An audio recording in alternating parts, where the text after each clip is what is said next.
Hey, Dr. G here from Natural Foods Diet. Today I want to talk about a couple of things that I do to stay healthy. People have been asking me, what's your secret, Dr. G? You're so healthy. You're almost 62 years old. You ran across the Grand Canyon and back. You don't take any drugs. You don't have arthritis. You don't have obesity. You don't have the other diseases a lot of my patients have. And they go, do I have a secret? And not that I think I'm above anyone else. I could have stomach cancer diagnosed tomorrow and be dead the following day. I know we're all going to die, so I'm not better than you. I'm just letting you in on a couple of my secrets. Okay, number one, I get out in nature almost every day. Number two, I get connected to the earth almost every day. As you can see here, I am in a creek without shoes on. I'm connected to the earth. And what does connecting to the earth do? Well, connecting to the earth lets you get electrons that come up from the earth's surface into your body. And guess what? Electrons are extremely important for good health. And that's what I would say, it charges our battery. So it's critically important. Okay, but another thing that I do, and that's the topic of today's video blog, is I get cold on a regular basis. So let me tell you a little bit about one of our mammalian cousins, the bear. All right, so here's the scenario of a bear. In late summer and early fall, bears eat a high carbohydrate diet. And when bears eat a high carbohydrate diet, like also happens in humans, they become insulin resistant. Now, what does that mean? It means their insulin levels go up and up and up, and insulin stimulates us to store fat. So bears become very good at storing fat, and they get extremely fat. And they also become pre-diabetic, or sometimes maybe even on across the borderline, and they're diabetic. Okay? But this is advantageous for a bear because a bear then, late fall, goes into their den and they hibernate. They go into a den, they stay there for 6 to 7 months. During that time, they don't eat, they don't drink, they don't defecate, they don't flatulate. Well, I'm not sure about the flatulation part, but they don't eat anything and they stay pretty much still for 6 to 7 months. And when they come out in the spring, they are no longer insulin resistant. They've actually done studies on bears, and they found that, yes, they're insulin resistant when they go into hibernation, but when they come out, they shred their fat, and they're no longer diabetic or insulin resistant. Now, the other thing about bears, even though they haven't been exercising or really even moving for 6 or 7 months, they are very strong, and that's really important. When a bear comes out of their den, they'll have to kill some other animal, like an elk or a deer or something, in order to survive. Because if you think about it, in the North Country, in the early spring, there are no fruits and vegetables to eat. They'll have to kill an animal. And to catch an elk or to catch a deer and to have the power to kill it, they need to have their full muscle mass. They need to have good energy to be able to sprint and catch that animal. And they do have this. So in other words, just from the cold of winter and being in that den, they don't lose their muscle mass and they shed their fat.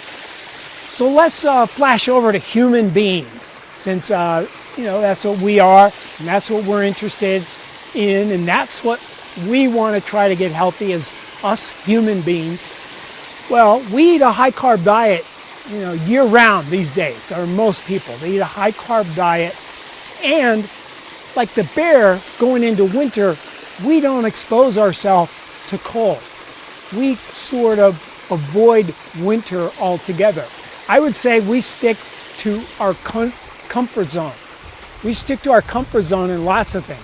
We drive our cars because we don't want our legs to be uncomfortable. If we had to walk to work, We heat our houses, we heat our cars, we heat our offices because we like to be 72 degrees. We don't want to be cold. We don't want to shiver. When we go outside, and I see this every day, I see the people doing their morning walk. They're bundled up with thick coats that look like spaceman suits, and they have scarves wrapped around their neck, and they have earmuffs and hats and gloves. I mean, it's amazing. And I'm in Arizona, and these people, man, they do not want to be uncomfortable. So we stay in our comfort zone, eating carbs. That's comfortable. They taste good. They're sweet. We crave them. We stay warm. We don't want to be cold. We don't want to be hot. We stay at 72 degrees. And that is the human existence. Now, the reality, 500 million people are obese. 500 million. And it's going up like this. And hundreds of millions more are overweight. And almost all of these people are insulin resistant, like the bear gets at the end of summer and early fall. But guess what? We do not have the opportunity to hibernate. So that's what I'm calling on all of you to do today. Start hibernating. Dig a hole in the backyard. Go in there for 6 months. Just kidding, of course. We can't hibernate. We're not designed to hibernate. But what we could do is we could expose ourselves to cold. Now I know, most of us don't want to do that. You say, well, what am I going to do? Start sleeping in my backyard so that I get cold, not wearing a coat, keep my thermostat really low in the home. There's all these different things you could do. And yes, that would be effective if you could do it. Now, I don't go that far. I found a secret, and that's what this whole video is about, letting you in on my secrets. So my secret is I get cold for a very short segment out of the day. And if you get cold enough, that can be enough for your brain to think that you are being exposed to winter, like maybe your ancestors were before we started heating everything. So how do we do this? Well, let's say you take a person and you want to expose them to the cold. Let's say it's 32 degrees outside. It's 32 degrees. So you put the person outside. Maybe they're wearing some little skimpy shorts. How long would it take for them to get cold? Well, they'd probably get cold pretty quickly. How long would it take for them to get hypothermia? Well, it might take a day. It might take a day and a half, 2 days. Yes, they would eventually get hypothermia. Yes, they would probably eventually die. But they would last quite a while. Now, if you took someone to the Bering Sea where the water is 32 degrees and you threw them in, they wouldn't last long. They'd last anywhere from 4 to 10 minutes, and then they would have hypothermia and they would die. And what does that mean? It means that water conducts the cold way more efficiently than does air. And we can take that fact and use that to our advantage. So what we want to do is we want to expose ourselves on a regular basis to cold water. Now the question becomes, how cold does the water need to be? Well, studies show that the temperature receptors in our skin start to fire at about 55 degrees. So the water has to be 55 degrees or colder to get the effect, to stimulate your brain to think that winter has arrived and to improve your insulin sensitivity, which also improves your leptin sensitivity. Now, leptin is the master energy hormone that tells us if we're too fat or not. The problem is most modern people are leptin resistant these days, so they don't know that they're too fat, and they're hungry all the time. Their brain is confused and thinks that they actually don't have enough energy. And that's why we have 500 million obese people on this planet. So we get in the cold. How long do we need to be in there? Well, that varies. If you are extremely insulin resistant and extremely overweight, you probably need to be in there much longer than someone that's thin. Now, what happens when you go into cold water? Well, a couple of things happen.